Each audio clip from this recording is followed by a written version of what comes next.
அனைவருக்கும் வணக்கம். இந்த பதிவுல சாபங்கள் பற்றிய ஒரு சின்ன தொகுப்பை பற்றி பார்க்கலாம். அதாவது சாபங்கள்ல மொத்தம் என்னென்ன வகைகள் இருக்கு, மேலும் எந்த சாபம் ரொம்ப மோசமானது, எந்த சாபம் ஏற்பட்டா எந்த மாதிரியான பாதகமான பலன்கள் ஏற்படும், மேலும் இதுல சொல்லப்பட்டிருக்க அந்த பாதகமான பலன்கள்ல உங்க லைஃபோட ஏதாச்சும் கம்பேர் ஆகி அப்படின்னா உங்க லைஃப்ல இது சார்ந்த வகையில ஏதாச்சும் சிம்டம்ஸ் தென்படுற மாதிரி இருக்குன்னா அதுக்கான ரெமெடிஸை நீங்க எடுத்துக்கும் போது, அதாவது அதுக்கான ஒரு சில பரிகாரங்களை நீங்க எடுத்துக்கும் போது அந்த பாதிப்புகள் அப்படிங்கிறது சிமிலரா குறைய ஆரம்பிக்கும். முழுமையா அந்த பாதிப்புல இருந்து நம்மளால வெளில வர முடியாது. ஆனா அந்த பிரச்சனைகளுடைய தாக்கத்தை நம்மளால குறைக்க முடியும். அது பரிகாரங்கள் மூலமா நம்மளால குறைக்க முடியும். மேலும் இந்த பதிவு மூலமா இன்னும் ஒரு சிலருக்கு ஒரு சின்ன புரிதல் அப்படிங்கிறது கிடைக்கும். அதாவது எதெல்லாம் நம்ம பண்ணக்கூடாது அப்படிங்கிற ஒரு தெளிவு கிடைக்கும். எந்த விஷயம்லாம் ஒரு மோசமான பாதிப்பு நம்முடைய வாழ்க்கையிலையும் எதிர்காலத்தையும் ஏற்படுத்தும் அப்படிங்கிற ஒரு சின்னதான ஒரு புரிதல் அப்படிங்கிறது இந்த பதிவு மூலமா நமக்கு கிடைக்கும். மேலும் இந்த பதிவுல ஒரு 13 சாபங்களை பற்றி ரொம்ப டீட்டெயிலா பார்க்க போறோம். எனவே வீடியோ ஸ்டார்ட் பண்றதுக்கு முன்னாடி நீங்க நம்ம சேனலை சப்ஸ்கிரைப் பண்ணாம இருந்தீங்கன்னா மறக்காம சப்ஸ்கிரைப் பண்ணிக்கோங்க. அப்படியே பக்கத்துல இருக்க பெல் சிம்பலை கிளிக் பண்ணிக்கோங்க. அப்பதான் நாங்க போற இது போல பயனுள்ள பதிவுகள் உங்களுக்கு உடனுக்குடனே நோட்டிபிகேஷனாக கிடைக்கும். இப்போது அந்த 13 வகையான சாபங்கள் என்னென்ன அப்படின்னு பார்த்தோம்னா, முதலாவது சாபம் பெண் சாபம், இரண்டாவது சாபம் பிரேத சாபம், மூன்றாவது சாபம் பிரம்ம சாபம், நான்காவது சாபம் சர்ப்ப சாபம், ஐந்தாவது சாபம் பித்ரு சாபம், ஆறாவது சாபம் கோ சாபம். கோனா பசுன்னு அர்த்தம். அவை பசு விடக்கூடிய சாபத்தை கோ சாபம் அப்படின்னு சொல்லுவாங்க. மேலும் ஏழாவது சாபம் பூமி சாபம், எட்டாவது சாபம் கங்கா சாபம். கங்கானாக்கா அந்த ஆறு சார்ந்த விஷயங்கள், மேலும் இந்த நீரோடைகள் சார்ந்த விஷயங்களை சொல்லுவாங்க. ஆகவே இது கங்கா சாபம் அப்படின்னு சொல்லியிருக்காங்க. அடுத்தாக 9வது சாபம் அப்படிங்கிறது விருட்ச சாபம். விருட்சம்னா மரம், மரம் விடக்கூடிய சாபங்கள். 10வது சாபம் தேவ சாபம், 11வது சாபம் ரிஷி சாபம், 12வது சாபம் முனி சாபம், 13வது சாபம் குலதெய்வ சாபம். இப்படி ஒரு 13 வகையான சாபங்களை பற்றி தான் இந்த பதிவுல ரொம்ப டீட்டெயிலா பார்க்க போறோம். முதலாவதா பெண் சாபம். இந்த பெண் சாபம் எதனால ஏற்படுது அப்படின்னு பார்த்தோம்னா, பெண்களை ஏமாற்றுவதனால ஏற்படக்கூடியது பெண் சாபம். ஏதோ ஒரு விஷயத்தின் மூலமா பெண்களை ஏமாற்றுவது, மேலும் இந்த சகோதரிகளை ஆதரிக்காமல் செல்றது, சகோதரிகளை கைவிட்டுறது, மேலும் தன்னுடைய மனைவியை கைவிடுறது, அப்படின்னா தன்னுடைய மனைவிக்கு துரோகம் இழைக்கிறது. இப்படி ஏதோ ஒரு வகையில பெண்களுக்கு ஒரு பாதகமான விஷயங்களை நம்ம செய்யும் போது இந்த பெண் சாபம் அப்படிங்கிறது ஏற்படுது. இந்த பெண் சாபம் ஏற்பட்டாக்கா வம்சம் அழிந்து போகும். மேலும் வம்சத்துல ஒரு வளர்ச்சியே இல்லாத ஒரு சூழ்நிலை ஏற்படும். எவ்வளவுதான் முயற்சி பண்ணாலும் மேல்நிலைக்கு வர முடியாது, எவ்வளவு முயற்சி பண்ணாலும் கீழ்நிலை நோக்கி தான் பயணிச்சிட்டு இருப்பாங்க. இதெல்லாம் பெண் சாபத்தால ஏற்படக்கூடிய ஒரு விளைவுகள். அடுத்ததா பிரேத சாபம். பிரேத சாபத்தை பொறுத்தளவுல இறந்த மனிதர்களுடைய உடலை வைத்துக்கிட்டு அவதூறா பேசுறது, இழிவா பேசுறது, மேலும் அந்த உடலை தாண்டறது, மதிக்காம அந்த உடலை தாண்டறது, மேலும் அந்த இறுதி சடங்குகளை செய்ய விடாம தடுக்கிறது, மேலும் அந்த இறந்தவர்களுடைய வேண்டியவர்களை பார்க்க அனுமதிக்காம இருக்கிறது. இது சார்ந்த வகையில இந்த பிரேத சாபம் அப்படிங்கிறது ஏற்படுது. இந்த பிரேத சாபம் ஏற்பட்டுச்சுன்னா அந்த மனிதனுடைய ஆயுட்காலம் குறையும் அப்படிங்கிறது ஒரு விதி. மேலும் தேவையில்லாத நோய்களால வஞ்சிக்கப்பட்டு அவன் இறந்து போவான் அப்படிங்கிறதும் ஒரு விதி. அடுத்ததா பிரம்ம சாபம். பிரம்ம சாபத்தை பொறுத்தளவுல நம்மளுடைய குரு, அதாவது நமக்கு வித்தை சொல்லி கொடுத்த குருவுக்கு துரோகம் இழைக்கிறது, அப்படி இல்லைன்னா குருவை மதிக்காம தவறுதலான வழியில நம்ம பயணிக்கிறது, மேலும் குரு சொல்லி கொடுத்த விஷயங்களை தவறுதலா பயன்படுத்துறது, இது சார்ந்த வகையில இந்த பிரம்ம சாபம் அப்படிங்கிறது ஏற்படும். இந்த பிரம்ம சாபத்தினால வித்யா நஷ்டம் ஏற்படும், அதாவது கல்வி சார்ந்த வகையில பெரிய பாதிப்புகள் ஏற்படும். இந்த பிரம்ம சாபம் இருந்துச்சுன்னா படிப்புல எந்த ஒரு முன்னேற்றமுமே இருக்காது, படிப்பே இல்லாமல் போகக்கூடிய ஒரு சூழ்நிலை, ஒரு பேசிக் சென்ஸ் கூட இல்லாம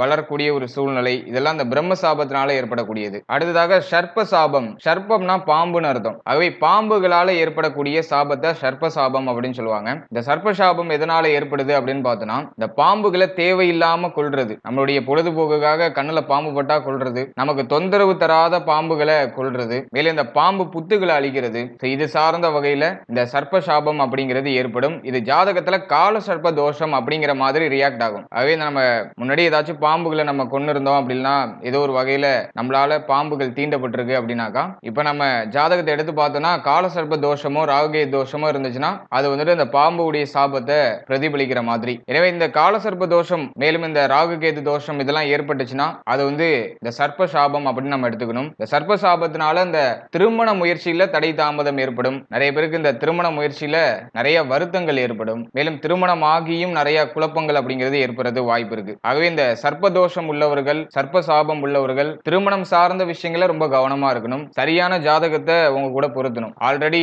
இன்னொரு தோஷம் உள்ள ஜாதகத்தை உங்களோட ஜாதகத்தை கனெக்ட் பண்ணும்போது இந்த சாபம் அப்படிங்கிறது ஓரளவுக்கு நியூட்ரல் ஆகுது. மேலும் இவர்கள் இந்த பிறவிலையும் எந்த ஒரு பாம்பையும் அடிக்க கூடாது, எந்த ஒரு பாம்புக்கும் தீங்கு விளைவிக்க கூடாது. பாம்புடைய நலவாழ்வுக்கு ஏதாச்சும் இவங்க பண்ணணும். மேக்சிமம் பாத்தீங்கன்னா இந்த ராகுகே தோஷம் உள்ளவங்களை பாம்புக்கு புத்துல போய் பால் ஊத்துங்க அப்படின்னு சொல்லுவாங்க. பாம்பு புத்த பராமரிங்க.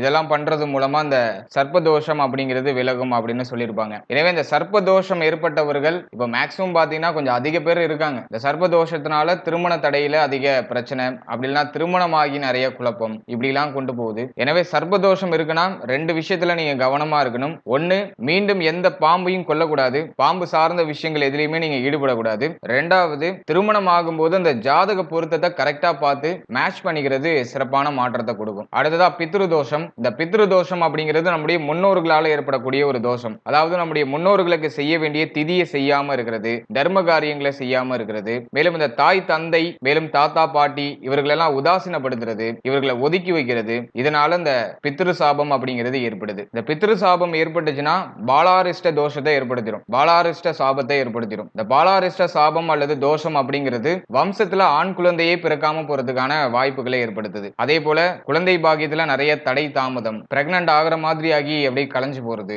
அடுத்தது பார்த்தோம்னாக்கா குழந்தை பிறக்கும் போது இறந்து பிறக்கிறது, அப்படி இல்லைன்னா குழந்தை பிறந்து கொஞ்ச நாள் கழிச்சு இறந்து போறது. இது எல்லாமே இந்த பித்ரு சாபத்துல வரும். எனவே இந்த பித்ரு சாபம் உடையவர்கள் தாய் தந்தையார் தாத்தா பாட்டி இவங்க எல்லாம் சரியா பராமரிக்கணும். ஒருவேளை அவங்க இறந்து போயிருக்காங்க அப்படிங்கிற பட்சத்துல வயதுல முதிர்ந்தவர்களுக்கு நிறைய உதவிகளையும் சேவைகளையும் செய்யறது இந்த சாபத்திலிருந்து ஒரு நிவர்த்தியை ஏற்படுத்தி கொடுக்கும். இன்னும் நிறைய பரிகாரங்கள்லாம் இருக்கு. நான் சும்மா இது மேலோட்டமா சில விஷயங்கள் மட்டும், சில ஹிண்ட் மட்டும் உங்களுக்கு கொடுக்குறேன். பரிகாரங்களுக்குன்னு சொல்லிட்டு தனியா நம்ம ஒரு வீடியோ பதிவு பார்க்கலாம். அதை நான் இன்னும் கொஞ்சம் டீடைலா ரிசர்ச் பண்ணி யாருக்கு எந்த பரிகாரம் பண்ணா சிறப்பா இருக்கும் அப்படிங்கிற ஒரு தெளிவான பதிவை நான் மிகவும் விரைவில் நான் ரிலீஸ் பண்றேன். எனவே இதுல சாபம் பிளஸ் அதோடைய விளைவு இதுல ஏதாச்சும் உங்க கூட கனெக்ட் ஆகுதுனாக்கா அதை நீங்க நோட் பண்ணி வச்சுக்கோங்க. அதுக்கான பரிகாரங்கள் நான் விரைவில் ரிலீஸ் பண்றேன். அடுத்ததா கோ சாபம், அதாவது பசு மாடுவால ஏற்படக்கூடிய சாபங்கள். இந்த சாபம் எதனால ஏற்படும்னாக்கா பசுமாடுவை வதைக்கிறதுனால, அதாவது சித்திரவதை பண்றது, பசுமாடை கொல்றது, இது சார்ந்த வகையில இந்த சாபங்கள் ஏற்படுது. மேலும் இந்த பால் மரத்த பசுவை வெட்ட கொடுக்கறதுனால இந்த சாபம் ஏற்படும். இது நம்மளுடைய சம்பிரதாயத்துல சுத்தமா கிடையாது. ஏன்னா நம்ம எல்லாருமே பசுவை தெய்வமா வழங்கக்கூடிய ஒரு பாரம்பரியத்தை உடையவங்களா இருக்கும். இருந்தாலும் தெரியாத தனமா சில தவறுகள் அப்படிங்கிறது ஏற்படுறது உண்டு. இது ஒரு லட்சத்துல ஒரு 2 பேரோ 3 பேரோ இது போல தவறுகளை செய்யறாங்க. சோ இதனால இந்த பசு சாபம், அதாவது கோ சாபம் அப்படிங்கிறது ஏற்படுது. அதே போல இன்னொரு விஷயம், இது மேக்சிமம் சில பேர் செய்யற தவறு தான். அதாவது தாகத்தால பசுவை தவிக்க விடுறது, சரியான டயத்துக்கு தண்ணி வைக்காம இருக்கிறதும் பெரிய சாபம் தான். வாயில்லா ஜீவனுக்கு சரியான டயத்துல உணவையும் சரியான டயத்துல அதோடைய தாகத்திற்கான தண்ணீரையும் நம்ம கொடுக்கணும். ஆகவே இந்த பசு மாடு வளர்க்கக்கூடியவர்கள்லாம் இதுல தெளிவா இருக்கணும். மேக்சிமம் எல்லாரும் கரெக்டா பராமரிச்சிருவோம். சில சமயங்கள்ல நம்ம வெளியில எங்கேயாச்சும் போறோம்னாக்கா இந்த பராமரிப்பு சார்ந்த விஷயங்களை நம்மளால செய்ய முடியாம போறது வாய்ப்பு இருக்கு. எனவே அந்த டைம் பீரியட்ல மேக்சிமம் எல்லாரும் அவுத்து விட்டுருவாங்க. ஒரு சிலர் அவசர அவசரமா போயிடுவாங்க. மாடு தாகத்தாலையும் பசியாலையும் வாடி போய் நிற்கும். அதுக்கப்புறம் போயிட்டு அவசர அவசரமா மாட்டுக்கு அந்த சேவைகள் எல்லாம் சரியா செய்வாங்க. எனவே அந்த பசு மாடை மட்டும் பசியிலேயோ தாகத்திலேயோ வச்சிருக்க கூடாது. சோ அது ஒரு பெரிய சாபம். சோ இதையும் நல்லா நம்ம அண்டர்ஸ்டாண்ட் பண்ணிக்கணும். சோ இது சார்ந்த விஷயங்களால இந்த கோ சாபம் அப்படிங்கிறது ஏற்படுது. இந்த கோ சாபம் ஏற்பட்டுச்சுனாக்கா குடும்பத்திலேயோ அப்படி இல்லைன்னா வம்சத்திலேயோ எந்த விதமான வளர்ச்சியும் இல்லாம போறதுக்கான வாய்ப்புகள் இருக்கு. மேலும் குடும்பத்துல அடிக்கடி பிரச்சனையா போறது, குடும்பத்துல அடிக்கடி வாக்குவாதமா போறது, சோ இதெல்லாமே இந்த கோ சாபத்துக்குள்ள வரும். எனவே இவர்கள் பசுமாடை சரியா பராமரிக்கணும். உங்கள்ட்ட பசுமாடு இல்ல அப்படிங்கிற பட்சத்துல ரோட்ல நிக்கக்கூடிய இந்த பசுமாடுகளுக்கு நீங்க ஏதாச்சும் சேவை செய்யலாம், ஏதாச்சும் பொருட்கள் வாங்கி அது கொடுக்கலாம். அதோடைய உடல் ஆரோக்கியத்தை பலப்படுத்துற மாதிரி ஏதாச்சும் பொருட்கள் வாங்கி கொடுக்கலாம். இதெல்லாம் செய்யும் பொழுது இந்த கோ சாபத்துடைய பாதிப்புகள் அப்படிங்கிறது குறைய ஆரம்பிக்கும். அடுத்ததா பூமி சாபம். இந்த பூமி சாபம் அப்படிங்கிறது ஏதோ ஒரு ஆத்திரத்துல இந்த பூமியை சதா காலால உதைக்கிறது, பூமியை மதிக்காம பூமியை சதா காலால உதைக்கிறது, சம்பந்தமே இல்லாம பள்ளத்தை நோண்டி வைக்கிறது, எதுக்கு நோன்றோனே தெரியாம அந்த பள்ளத்தை நோண்டுறது, மேலும் பூமியை பாழ்படுத்துவது, அதாவது பூமியை அசுத்தம் செய்யறது, மேலும் அடுத்தவர்களுடைய பூமியை அபகரித்துக் கொள்றது. இது எல்லாத்திலையும் பாத்தீங்கன்னா இந்த பூமி சாபம் அப்படிங்கிறது ரிஃப்ளெக்ட் ஆகும். மேலும் இந்த பூமி சாபத்தால எந்த மாதிரியான பாதிப்பு ஏற்படும் அப்படின்னு பார்த்தோம்னா இந்த பூமி சாபமும் கொஞ்சம் டேஞ்சரான சாபம் தான். அதாவது இந்த சாபம் ஏற்பட்டவர்களுக்கு நரக வேதனை அப்படிங்கிறது ஏற்படும். ஏதோ ஒரு வகையில பெரிய அளவுல ஒரு பிரச்சனையில மாட்டி நரக வேதனையை அனுபவிச்சு இவர்கள் இறந்து போவார்கள். அவை பூமி சாபம் ரொம்ப மோசமானது. பெண் சாபத்துக்கு அடுத்தது பூமி சாபம் ரொம்ப ரொம்ப மோசமானது. இந்த சாபத்துடைய ஏதாச்சும் ரிஃப்ளெக்ஷன் உங்களுக்கு தெரியற மாதிரி இருக்குன்னா உங்ககிட்ட இருக்கிற பூமிகளை தானம் பண்றது ரொம்ப சிறப்பு. பூமி தானம் பண்ணலாம். மேலும் பூமியில இருக்கக்கூடிய அந்த அசுத்தங்களை சுத்தம் செய்யறது, இது மூலமா இந்த பூமியுடைய சாபத்தை நம்ம மெல்ல மெல்ல குறைக்க முடியும். ரொம்ப முக்கியமானது, யாருடைய சொத்துக்கும் நம்ம ஆசைப்படக்கூடாது. நமக்கு உள்ளது நமக்கு போதும், அடுத்தவுடைய சொத்து நமக்கு தேவையில்லை, ஒரு சின்ன பிட்டு கூட நமக்கு தேவையில்லை. இந்த கிளியாரிட்டி இருந்தாலே இந்த பூமி சாபம் மேக்சிமம் ஏற்படாது. அடுத்தது கங்கா சாபம். இந்த கங்கா சாபம் அப்படிங்கிறது இந்த நீரோடைகள் ஆறு சார்ந்த விஷயங்கள் இதெல்லாமே குறிக்கக்கூடியது. இந்த கங்கா சாபம் எதனால ஏற்படுதுனாக்கா பலர் அருந்தக்கூடிய நீரை அசுத்தம் செய்யறதுனால இந்த கங்கா சாபம் அப்படிங்கிறது ஏற்படும். மேலும் இந்த ஓடிக்கொண்டு இருக்கக்கூடிய நதியை அசுத்தம் செய்யறது,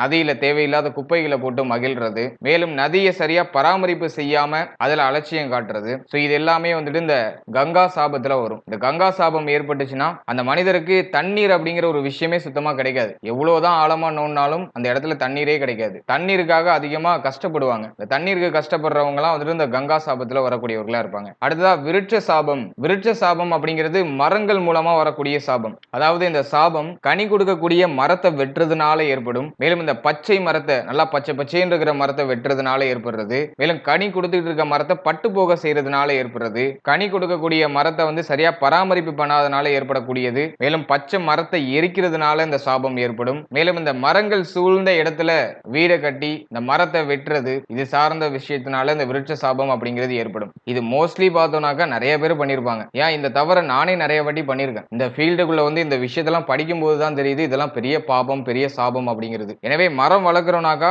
நமக்கு தொந்தரவு இல்லாத இடத்துல மரத்தை வச்சு வளர்க்கறது நல்லது. மரத்தை வச்சுட்டோம்னா அது வெட்டக்கூடாது, அதை அழிக்க கூடாது. ஏதோ ஒரு காரணத்துக்காக நம்ம வெட்டுறோம்னாக்கா அதை நம்ம வைக்காம இருக்கிறதே தலை சிறந்தது. மேலும் ஒரு மரத்தை வெட்டினோம்னாக்கா 20 மரக்கன்களை நம்ம நடணும். அப்படி செய்யும் போதே நமக்கு இந்த பாதிப்புகள் அப்படிங்கிறது சிமிலரா இருக்கும். எனவே இந்த விருட்ச சாபத்தினால என்னென்ன பாதிப்புகள் ஏற்படும் அப்படின்னு பார்த்தோம்னா அதிகமான கடன் பிரச்சனை, சதா கடன் தொல்லையாவே இருக்கிறது. மேலும் அடிக்கடி பார்த்தோம்னாக்கா நோய் பிரச்சனை, ஏதாச்சும் உடல் ஆரோக்கிய ரீதியா பிரச்சனைகள் ஏற்பட்டுக்கிட்டே இருக்கிறது. இது எல்லாமே இந்த விருட்ச சாபத்தினால ஏற்படக்கூடியது. எனவே மரங்களை பராமரிக்கணும். மரங்கள் வைக்கிறோம்னா அதை வெட்டக்கூடாது. பாதிப்பு தராத இடத்துல அந்த மரங்களை நட்டு வைக்கணும். இன்கேஸ் அந்த மரத்தை ரொம்ப கட்டாயம் தான் வெட்டி தான் ஆகணும் அப்படிங்கிற பட்சத்துல இந்த மரத்தை வெட்டுறீங்கன்னா 20 மரக்கன்றுகளை நட்டு அதை பராமரிச்சு வளர்க்கணும். அந்த மரம் பெரிய மரமாகிற வரைக்கும் அதை பராமரிச்சு வளர்க்கணும். அப்படி செய்யும் போது இந்த விருட்ச சாபம் அப்படிங்கிறது கொஞ்சம் கொஞ்சமா குறைய ஆரம்பிக்கும். அடுத்ததா தேவ சாபம். இந்த தேவ சாபம் அப்படிங்கிறது தெய்வங்களுடைய பூஜையை பாதையிலே நிப்பாட்டுறதுனால ஏற்படக்கூடியது இந்த தேவ சாபம். மேலும் தெய்வங்களை இகழ்றது, நம்ம கும்பிடாத ஒரு தெய்வத்தை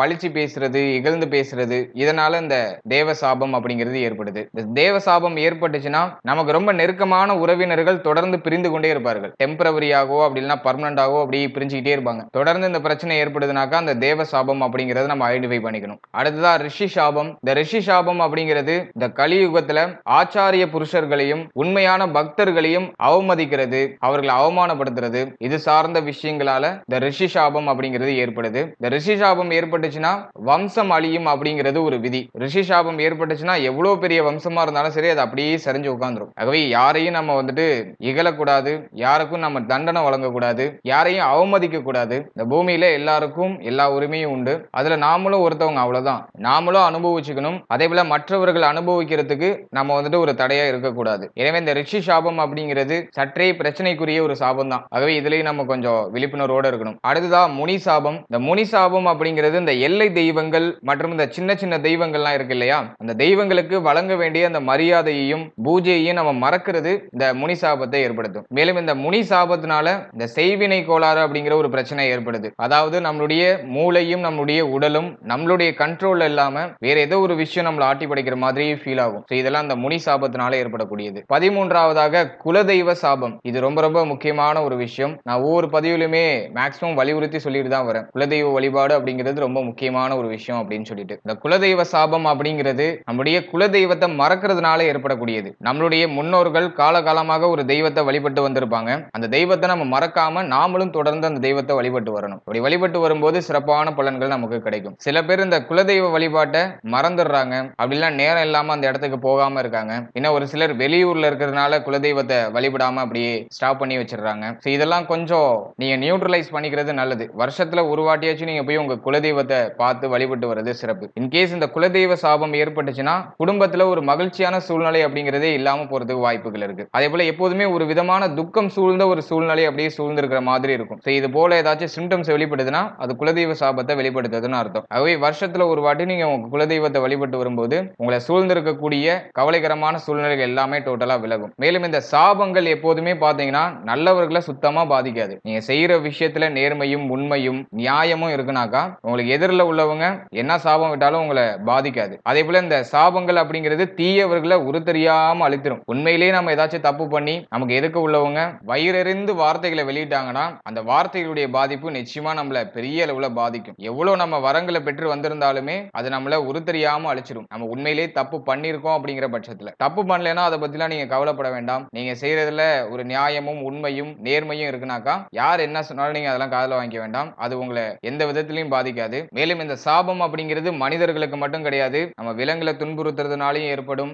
எந்த விதமான விலங்குகளை நம்ம கொன்னாலும் எந்த விதமான உயிரினங்களை நம்ம கொன்னாலும் இந்த சாபம் அப்படிங்கிறது ஏற்படும். இதுல நான் ஒரு சின்ன ஹிண்ட் தான் கொடுத்திருக்கேன். இந்த சாபங்கள்ல இன்னும் நிறைய வகைகள் இருக்கு. நிறைய விஷயங்கள் மறைபொருளாக இருக்கு. மேலும் மக்களுக்கு பெரும்பாலும் பாத்தீங்கன்னா புரிதல் அப்படிங்கிறது இல்ல. என்ன பண்றோனே தெரியாம தேவையில்லாத விஷயங்கள் எல்லாம் பண்ணி பெரிய பாதிப்புக்கு உள்ளாகுறாங்க. இது காரணம் ஒரு அறியாமை, புரிதல் இல்லாததான். எனவே நம்ம எந்த உயிரையும் துன்புறுத்தக்கூடாது. காரணமே இல்லாம எந்த உயிரையும் கொல்லக்கூடாது. இது எல்லா வகையான உயிருக்கும், பூமியில இருக்கக்கூடிய இயங்கக்கூடிய எல்லா வகையான உயிருக்குமே இது பொருந்தும். எனவே நம்ம எல்லாத்துலயுமே கவனமா இருக்கிறது நல்ல ஒரு பலன்களை ஏற்படுத்தும். மேலும் இதுல சொல்லியிருக்க ஒரு 13 வகையான சாபங்கள், இதுல நம்ம கொஞ்சம் கேர்ஃபுல்லா இருந்துக்கணும். ஆல்ரெடி இதுல ஏதாச்சும் சிம்டம்ஸ் இருக்குனாக்கா அதுக்கான பரிகாரங்களை நான் மிக விரைவில் நான் ரிலீஸ் பண்றேன். அது சம்பந்தமா இன்னும் கொஞ்சம் நல்லா ரிசர்ச் பண்ணி உங்களுக்கு தெளிவான ஒரு பலன்களை நான் ரிலீஸ் பண்றேன். மேலும் இதுல எந்த பாதிப்பும் எனக்கு இல்லப்பா அப்படிங்கிற பட்சத்துல இதுக்கு மேல எந்த தவறும் செய்யாம நம்ம விழிப்புணர்வோட இருக்கிறதுக்கும் இந்த பதிவு நமக்கு ஒரு வழிவகையா இருக்கும். எனவே இதுல சொல்லியிருக்க விஷயங்கள்ல கவனம் செலுத்துங்க. பொதுவாவே உங்க மனதுல ஒரு இயற்கையான ஒரு குணத்தை வளர்த்துக்கோங்க. அதாவது உண்மையா இருக்கணும், நேர்மையா இருக்கணும், யாருக்கும் இடைஞ்சலா இருக்கக்கூடாது,